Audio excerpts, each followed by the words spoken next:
Here's my mulberry setup. I've got 3 or 4 Illinois Everbearing Mulberries in there. I've tried a lot of other varieties. I'm in Zone 7. I tried a couple of Morris Nigra, and of course it was too cold for them. I tried a lot of Morris Alba and some, a lot of different varieties. Collier, Wellington, Kokusa. Oh God, I can't remember. 6 or 7 varieties. Also tried Pakistan. It was a little too cold here for that. And of course, Illinois Everbearing Mulberry, which was so much better than the others. I took all the others out. The other mulberries all had some problem. A lot of them were affected by a late frost. I'd lose the entire crop to a frost.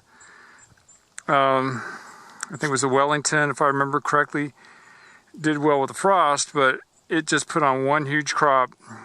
The berries were small, but it put on a lot of them, and it was all done in like a week.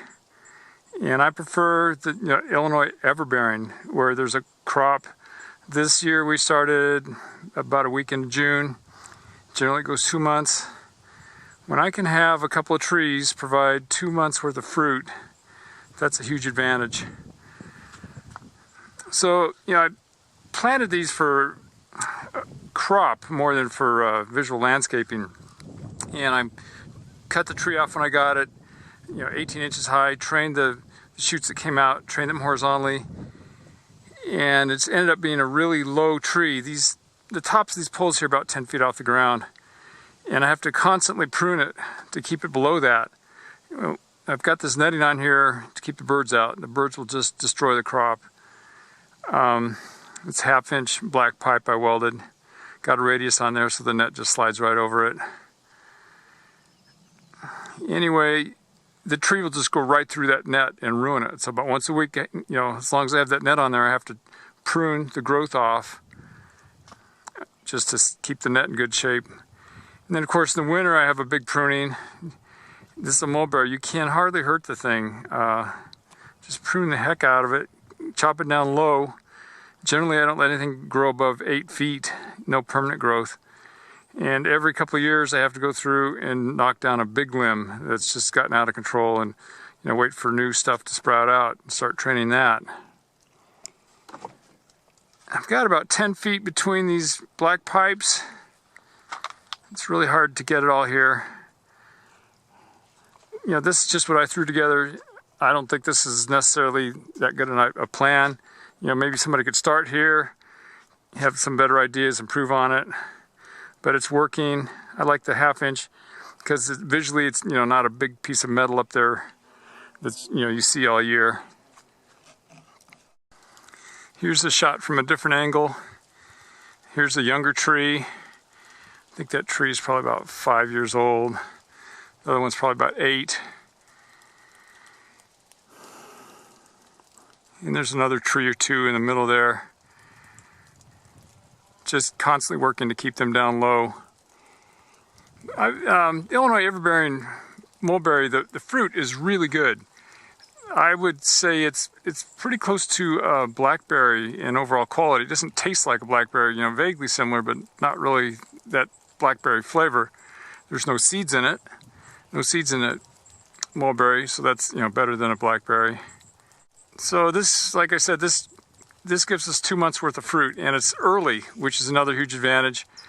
This time of year, cherries and apricots can be real unreliable.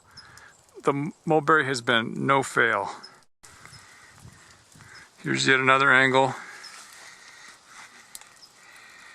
And of course, the one caveat with mulberries is not to plant them near anything with water that you don't want to get into. So no septic lines, no septic tanks.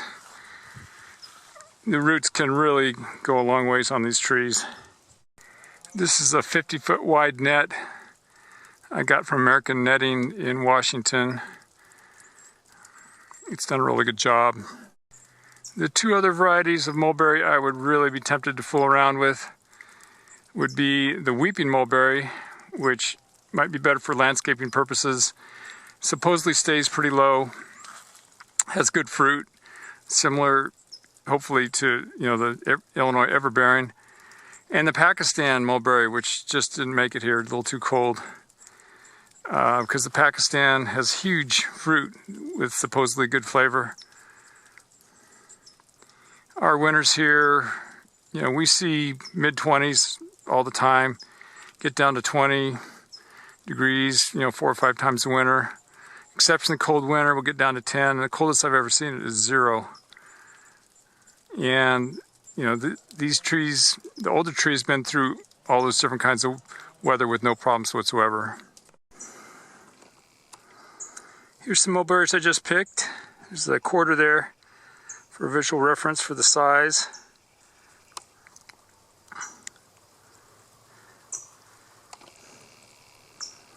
Generally, we just eat them. We don't preserve them or freeze them. Or we tried making jam one time, and for whatever reason, it just wasn't that good. Here I am under the mulberry tree. This was just picked yesterday. We pretty much pick it every day.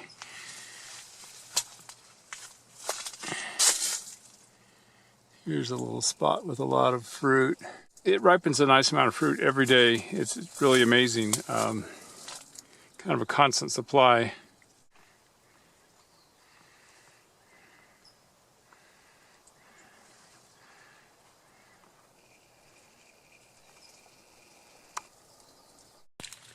Here you can see the main structure of the tree. The main limbs were trained low. I got the tree, it was little, I just hacked it off to about 18 inches high. Side growth developed. And then I had to train it horizontally. And of course, here's a decent example right here.